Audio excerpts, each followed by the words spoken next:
Good morning. How are you today? Welcome to Monday morning. What is it? The 13th. It's the day before Valentine's Day, and that's pretty exciting. I know for a lot of you out there. So today I'm going to talk about picking the best niche, but I also want to share with you my story and what happened and how even if you do all these things wrong, you can still do okay, which is good. I think it's called never quitting. That happens a lot. Oh, and don't forget to subscribe. If you would, hit that subscribe button down there now, turn it from red to gray. Don't forget to ring the bell, turn on all bell notifications so you're notified every time I go live, every time I upload a video that I can just tell you about it. And make really good use of that chat box over there. And when I say make really good use, just put something in there, okay? I mean, say hello, tell me what your weather is, tell me how you're feeling, what are you working on? Maybe you got a question. Hey, there's a lot of suggestions. Use that chat box over there. Really important that you do that. We got people popping in now. Let's see, Wilder, Sprice, Perry, Lewis. That's a long name. I like it. It says, keep up the good work. Thank you so much. I appreciate that. And, you know, everybody use that chat box. It's there for everybody. And if you want to promote something, you can promote it there. I don't care. That's fine. This is all about building your business. I want to help you guys start, run, and grow online businesses. And, you know, if you want to promote something here, go right ahead. Do it. Paul's in here too. Cool, but nice day in Hot Springs, Arkansas. Well, good for you, Paul. I hope you're doing well. I know you had some health stuff that was going on. I hope you're doing all right. Hope your wife's doing okay. Today, we're going to talk about picking this niche, though. I think we ought to jump into it. It's funny because when I got started, I didn't have a clue. I mean, really did not have a clue. I was just so motivated by the fact that I didn't want to work my job anymore. I was so motivated that I didn't want to have that boss anymore. I was so motivated. I didn't want anybody to tell me, you know, when to come to work, when to leave, when I could go to lunch. You know, I didn't want any of that. I was done with it. I was just totally done. And I held a pretty good, high level, at the organization. I was a vice president there at one point. And I still was working a ton of hours. So maybe you're in a situation like that. You're trying to figure out what to sell online. This is the video for you. This is the one that's going to walk you through everything. And I'll give you my story. In the beginning, I didn't know what to sell. So I went to eBay and I found this site, and it was like a data or statistics site of all these different things. And one of them had all the data for eBay. And you could put in there what some of the, biggest selling items were. And that's what I did. I put in one of the, what's the biggest selling item? Paul says, did you pick up any new things on the Marketer's Cruise? Paul, I always do. And this time around, and when I say I always do, is because I talk to everybody. And there's no way I know everything. I mean, I know that, obviously. I did have a couple of people ask me why I was there. They said, well, you got a good business, you're doing well, why are you even here? And I said, well, I really came to help some people out, which I did, and I was able to, which is really cool. But there were a few people there that had a lot of AI stuff, chat GPT, and I've been using chat GPT in a lot of my content lately, just to kind of get outlines and stuff. But I've really dug into chat GPT. I think I know it okay now. I'm going to work on my prompts and all that stuff. But I'd say that was the biggest thing there, Paul, was chat GPT. And there's some alternatives to it. And I'm going to be doing some videos on it. I want to make sure I've got, I really, really know what I'm doing before I, do a whole lot of videos on it. But I want to walk you guys through that. So that'll be one of my next videos. And thank you for asking me that. I appreciate it. But just getting to meet people. Yeah. I mean, I met some really good, nice people there. They could be friends for years, which is really cool. And when I got back to Miami, one of my employees from, gosh, let me think, how long has it been? Since 91 maybe? Yeah, since 91. He was one of my employees in 91, 92. So how many years is that? Let me do some math here. 32 years, something like that. And I got to see him, and he was building a house there, and he's a successful guy now, has mortgage companies, real estate companies. He's doing a little fix up on his house on the water. He's spending $1 million to fix it up. And I thought, wow, that's a fix up. That's a little fix up. But his business, not to blow your mind, but I mean, this guy here used to work for me as my used car manager, and his business, mortgage business, had 1,500 employees doing 100 million a month. So yeah, I mean, the numbers are there. The numbers are there. But let me get back to this niche thing. So anyhow, I went to the site and it had all the data about eBay, and it said the number one selling thing on eBay was cell phone cases. And this was in, gosh, 2009. There's more cell phone cases sold on eBay than anything else. So I said, well, I'll sell cell phone cases. That was really a terrible thing to do because I didn't do well, didn't make any money. However, I don't want to say it's totally terrible because I figured out how to sell things online. But that's not how you go about it. You don't go out there and say what sells the most. So what I want to do is give you an outline of the best way to do this, how to come up with the best way to do this. Now, choosing to sell products online or services really it can be a critical factor to your success. In my case, it was the wrong item, but I kept going. So I ended up finding the right items. So what I'm going to do is walk you through some steps. So the first thing I would say is, since you've got to work with this thing all day long, this is something you're going to be doing all day, week in, week out, month in, month out. I would say take a real quick checkup from the neck up and figure out what your skills are. Figure out what you're interested in. If you've got some skills in an area and you have some interest in it, there's probably something you can market online. And it doesn't even matter if you're a salesperson, you're a good salesperson, you can actually, market sales techniques or whatever. And the product can be digital, it can be physical, but figure out what it is that you already have some skills in. Figure out what your interests are. If somebody said to you, okay, you could do one thing all day long, what would that area be? I would pick that area, whatever it is. And I'm pretty much doing what I said I didn't do in the beginning, but I'm doing it now, is I teach people how to make money online. And I've always taught people how to make money. When I ran car dealerships, I trained salespeople. I was on the road as a speaker for 9 years. And I taught people how to do things, how to make money talking. So now I teach people how to make money online. So if you can find something like that really interests you, that you think is, a passion, maybe it's a hobby you have, and find out if, there's other people doing it and kind of look at them. Okay. That's a great way to do it. The next thing you're going to have to do, and this is really important, and this is the first thing I did, so I kind of did it backwards. But the second thing you're going to do is you want to research the market for demand. Once you've identified your interests, you reach the demand for products or services that are related to that niche. So you want to look for trends. You can go to Google Trends. Is that thing trending up? Is it trending down? See if there's a significant market for your potential niche. I think a lot of people do this and they look out there and they go, you know what? I don't think I'm going to do this. I looked around and there's too many people doing this thing, whatever it is. There's too many people involved in it. If all these people are involved, there's no way I can compete.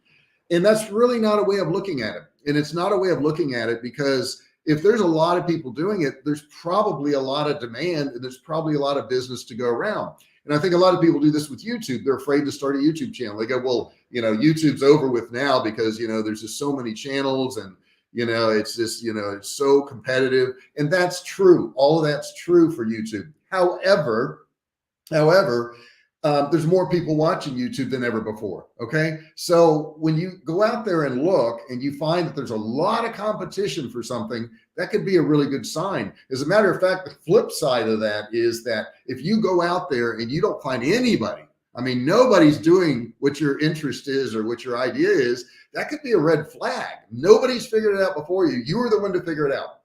The odds of that are not great. They're just not. Okay. So I would say to you, if you see some competition, that's a good thing. Now, once you've found your competition, you're in luck because somebody's already figured out what you want to do. Somebody's already doing it. Somebody already, has, got sales or whatever. And that's going to be my number 3. I want you to analyze your competition. I want you to look and see who's out there. And I did this in depth. I did do this in depth. Once I figured out where my placement was, and my placement was in survival foods, I went and looked at everybody out there. I looked at, the ones that were beginners. I looked at big corporations. I looked at manufacturers. I just looked at everything. And I pulled from that. I looked to see what they were doing. I looked to see how they advertise. I looked to see what their social posts were. once you've, and this is the thing I tell a lot of people too, is once you've determined your product, and that product can be digital or physical, you need to buy it. You need to go invest the money from somebody who, is successful selling that product, whether it's digital product, whether it's physical product. And it's so important to do that because several things are going to happen. You're going to see what they charged. You're going to see what their upsells were, what their cross sells were. You're going to get emails from them. You're going to see what their email marketing was. You're going to see, how they handle the list. You're going to get so much insight, but I think a lot of people don't want to do that. They don't want to spend any money to find out what their competitors doing. I would say find your top 4 competitors, maybe 5, and buy every single one of their products. Buy them all. Let's see here. Paul says, with a lot of competition, you need to stand out. Maybe offer bonuses or ethical bribe. Yeah, that's a good point, Paul. And what you want to do when you're identifying all these competitors and what's going on, what you want to do is figure out what your strength is over and above everybody else's. What is it that you do different from everybody else? I think that's super important. I think that's kind of what you're saying, Paul. By doing that, you can stand out. But you also, when you're looking at your competition, look at their weaknesses. What are they doing that's wrong? Where could you improve what they're already doing? And it's so funny. I see businesses just make the biggest mistakes in the world. I was going down 29 today, which is our main road out here. They don't have a name for it yet. It's called 29. And I saw a huge billboard. Okay, so let me tell you what the billboard looked like. It had a green background and it had white lettering in the middle. It says grants, GRANT''S. And below that, it said landscaping. Okay, so it's grants landscaping. Now, up in the top right-hand corner of this said 15% off with a little starburst thing, 15% off. Now, what's wrong with this? You can put it in the chat section if you want. I saw so many things wrong with this. So this, once again, is when you're examining your competition, look at what they're doing wrong. Now, the thing that they were doing wrong was, number one, there was no way to contact them. There was no phone number on the billboard. Okay. So if somebody wanted to call them and say, man, I saw your billboard, it doesn't say that you're great at anything. It doesn't say that you have good service. It doesn't say that you have guarantee. It doesn't say anything. It just said your name and what you did. And I assume it's landscaping. It didn't have a website, so you couldn't go to their website. So those things are wrong, right? When I look at that. And then I think to myself, if I were to call these people, in other words, the only way to call them is if I'm going to put in the name of their company. And I don't know if there's more than one Grants Landscaping or not, but put in the name of their company and maybe find some contact information from them. Hopefully find contact information from them. I may or may not find any contact information from them. But that's what you could do. And then when you do call them, how would they know it came from the billboard? If they don't source it, and I doubt if they do, if they did a billboard like that, I doubt if they're going to say, how did you hear about us? They probably won't. So they're not even going to know if the billboard worked. So there were so many things wrong. And then it said 15% off. Number one, 15% off what? Number two, 15% is not a very big discount. Nobody goes, oh man, I went down, I got 15% off this. I'm so excited. No, they may say, oh, I'm excited. I got 50% off or 40% off. 15% doesn't turn anybody on. So there was nothing on that billboard that was worthwhile. So you can learn from your competition. Sometimes you can learn the bad things that they're doing. So you want to tune into that and say, what are they doing that's wrong? What are they doing that, is incorrect? And how can I improve that? Super important to do that. Now, I told you in the beginning of this that I did it all wrong. Okay. I did do it all wrong. I just looked at the thing that sold the most. I didn't have an interest in it. I didn't understand that the profits were really small. I didn't understand that people were switching their phones all the time and I had to buy inventory and I'd have a bunch of leftover phone cases, but I said I was still successful. Now here's why I was still successful. I was still successful because I learned how to do something online. I learned how to list items. I learned how to put descriptions in. I learned how to ship things out. So I learned, even though I didn't make money on it, it was still money well spent because I got lessons out of it. And that's what I want you to also take away from this and anything you do online. As you go through the process of figuring out your niche and selling products and doing all this, and I haven't gotten to the last item yet. I'm going to get to that in a second. But you are learning and you got to kind of pat yourself on the back and say, man, I wrote some blogs today, or I put some products up today. I got something done that I've never done before in my life. I've got some things accomplished. And that's how I like to look at it. This video right now is more content for my channel. Okay. It's more content. It's useful content. It teaches people what I did. It teaches them what they can do. So at the end of this video today, whether I have 50 people or 1 million people or one person hear it, I know that by doing this video, I'm going to actually get something out of it because I've accomplished something. Okay. I've done something. So that's what I want you to also think about is when you're doing this stuff, even if you don't get a profit, even if you don't, build your list, even if you're doing something, you're putting forth effort. And as you put forth that effort, it does pay off. It may not seem like it right now, but it does pay off. Selling those cell phone cases taught me so much about selling stuff online. Okay. So the next thing I'm going to tell you is kind of contradictory to one of the other things I told you, but it is important. Look for untapped markets. This is number 4. If you find a niche that's got a high demand, but very little competition, this could also be a great opportunity. Now, a second ago, I said it couldn't, and now I'm saying it can. It just depends. When I started my survival food company, there weren't a lot of companies doing what I did, and there still aren't because we have a certain process for canning meat that's different from everybody else. So in doing so, our product sells well, and there's not a lot of competition out there. So you want to look for markets that are underrepresented or underserved. I started off and I was selling freeze-dried and dehydrated meals. And I may go back to that again. I may do some of those again. I haven't done those in probably 1.5 years because we've been so busy with our canned meats, but I'm looking into it. Matter of fact, I have a meeting with a manufacturer today about that. So I may get back into that. But I did something that nobody else was doing because when I was selling these freeze-dried dehydrated meals, so many people contacted me and said, hey, these are good. We like them. We like your product, but we want meat. We want to have meat. We want to have proteins. We want chicken and beef and turkey and pork and all these things. So then I checked into how to dehydrate that stuff, and it could be done. But the problem was the majority of the processes that were out there, they put it in like little pellets or pebbles, and you add water to it. It was like a mush of meat. So does that sound appetizing? Yeah, it doesn't sound appetizing. So what we did is we came up with a process where we can the meats, and those canned meats took off. They did really well, and that's my number 1 product to this day. And it was all because of an underserved market. So when you're out there and you're looking around, what part of the market is underserved or misserved? Okay, so there were meats out there and they were dehydrated, and that's a misserved market. Okay, because that's not what people wanted. They wanted real meat that could actually chew, that had good flavor to it, that tasted good. And we not only came up with that, but the other thing I did, which I thought was really good, is I gave 2 different size packages. Now you may say, oh my gosh, that's not that innovative, 2 different size packages.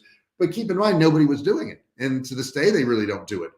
So that's something you also want to look at. What can you do? Maybe packaging. So we have a 28 ounce, which is our biggest seller, but we also have 14.5 ounce. There were a lot of retired people, maybe couples or just single people who wanted to have a food supply, but everything was huge. And they knew that if they opened that product, they wouldn't eat it all and it would go bad and it was a big waste. So we came out with smaller cans, a tiny can, 14.5 ounces. As long as you had some refrigeration, you could eat off that for 3 days. Even if you didn't have refrigeration, you could eat it and not waste as much. Okay. So that was another thing. So that was an underserved and misserved market. And I think that's why we did well at that. Being able to do that, being able to provide those services. And to this day, I still do it. This morning, I had tons of sales this morning. And keep in mind, I started that company in 2010. And this is 2013. And I think our website for Survivalcave Food, and I would have to check, went live in August of 2010. And this is 2013 now. It's been an interesting ride. But I went through all of the agony and pain of doing things wrong. And I don't want you to go through the agony and pain of doing things wrong. Have you done something wrong? Put it in the chat there. And also, guys, I know a lot of you aren't listening live, and I get that. Probably 98, 99% of my views. The other day, I think I said 95. This is where like 98% of the people that watch my videos don't watch them live because I'm inconvenient. I do these things on Monday, Wednesday, Friday at 10 a.m. Most people are at work. They just can't do it. They can't take the time out, and that's okay. but you can still converse with me. You can still ask questions. You can still get input. All you have to do is put your comments in the comment section below. I love getting your comments. It's awesome to get your comments. So please put that in the comment section below. And I would love to, entertain, anything that you want to say. If you want to just introduce yourself, if you want to ask questions, if you need help with something, put it in that comment section below. Don't forget to do that. All right. So on with the training here. Let me get over to this and keep the comments coming. That's great. I love it. This is really important. And I would say I did some of this. Number 5 is test your idea. Before committing to a niche, try testing your idea with a small pilot project or by selling a few of the products. What is the market reaction? And the problem I have with testing is that too many people test in the wrong way. They will test by asking, friends and family members, what do you think of this? What do you think of that? And that's just not the way to go about it, because friends and family members, number one, don't know. And it's not a big enough sampling. If I ask 10 family members, you go, well, that's a pretty big sampling. No, if I run an ad and it goes out to 10,000 people, that's a good sampling. Okay. And you could do that for not much money. So I would say test it out in the market first. I screwed that up in the beginning because I was selling cell phone cases and I would buy 100 of them and then try to sell them. But that's the way it was back then. That you couldn't, they didn't have drop shipping. You just had to buy a huge inventory of stuff, which was a pain. Okay. But that's what I had to do. But this is going to give you a better understanding of the demand, the competition, the viability of your potential niche. And what I figured out when I was selling the cell phone cases is that I wasn't making any money because in my mind, I was like, well, I made a profit. I made $1. Literally sometimes 50 cents to $1 on a cell phone case. But the amount of work I had to put into that of listing it, when somebody bought it, I had to process the order. And then I had to get a box, or I think I used these little padded envelopes. I did. And I put it in a padded envelope, and the cost of the padded envelope, and then putting it in there and then sealing it and then printing out a label for it and then getting it to the post office. And if you add all that up and you're only making 50 cents or $1 on a cell phone case, ain't too profitable. Okay. It wasn't a really good thing to do, but I did learn how to sell stuff online and moved on to other products. I moved into camping products. I moved into camping tools, and then I moved into some freeze-dried foods from another company. Then I started my own freeze-dried food line. Then I moved into canned meats. Then I moved into courses and teaching people how to make money online. Then I moved into a YouTube channel, which you're watching right now. So I had a lot of iterations to get to where I am now. And a lot of you are going to look at that and go, oh my God, that's a lot of stuff to go through. I don't know if I want to go through all that. Well, you're either going to go through that, okay? And I've given you some ways to skip over some of the pain, but you're either going to go through that or you're going to go through the pain of doing what you're doing now. Now, if doing what you're doing now, your job, however you make money, is okay with you, well, then it's okay. It's fine. But if you're uncomfortable, you don't like it, you're not making the money you want, you don't have the freedom you want, you can't travel like you want, and you're wasting your life on a job that you don't care about, then you need to get moving. Because the time's going to tick away no matter what. Every day I'll pick up an article, or I'll see something published or whatever, and I see people dying. Okay, every day there's people that died. You notice that every day there's something in the news about somebody dying. It's an earthquake in Turkey and Syria. It's people in a war or whatever. And the more often I see this, the more often they're younger than me. Ooh, they're younger than me. One of my good friends from high school is going through some health issues now. Didn't take care of himself, and I think that's terrible. But it's hard to take care of yourself. It's hard to exercise, eat right, do it, all that.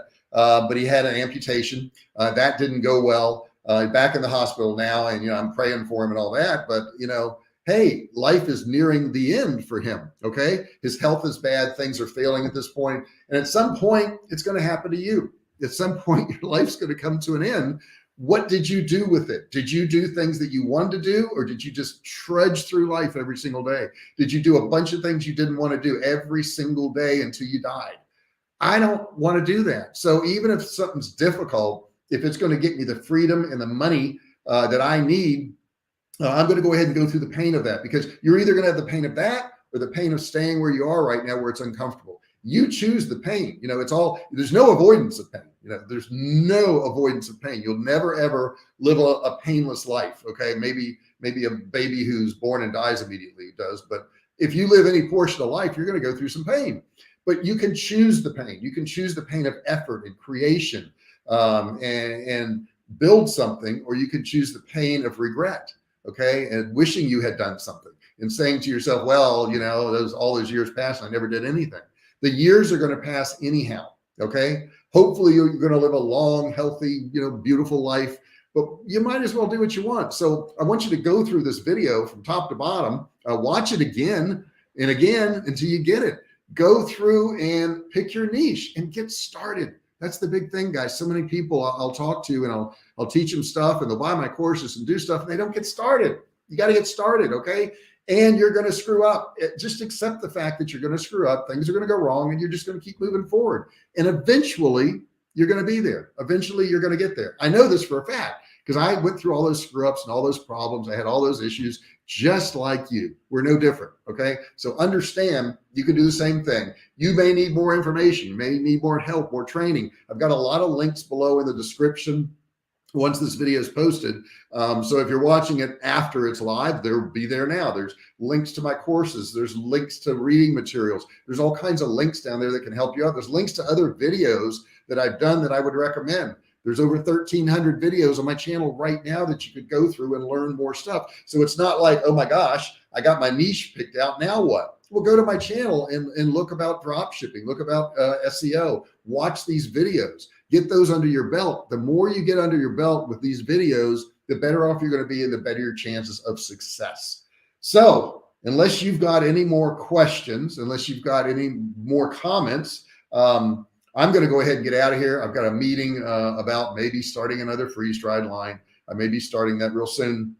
But unless you've got any other questions, I'm gonna go ahead and get out of here today. I really appreciate you being here. Love each and every one of you. I want to thank you so much for building this channel. We're well over 7,000 subscribers now. Not the biggest channel on YouTube. I know that there's people with millions, but the majority of them never make it to 1,000. So I'm very grateful for what we have. I'm grateful that this channel actually makes me money, which is nice. Is it a ton of money? Nope. But it will be. It will be, because we're going to keep hammering at it. And with y'all's support, you know, I know we're going to do well. So thank you so much for being here today. I'm going to go ahead and get out of here. Love you very much. Today's Monday. I'll be live again on Wednesday, which is the 15th day after Valentine's Day.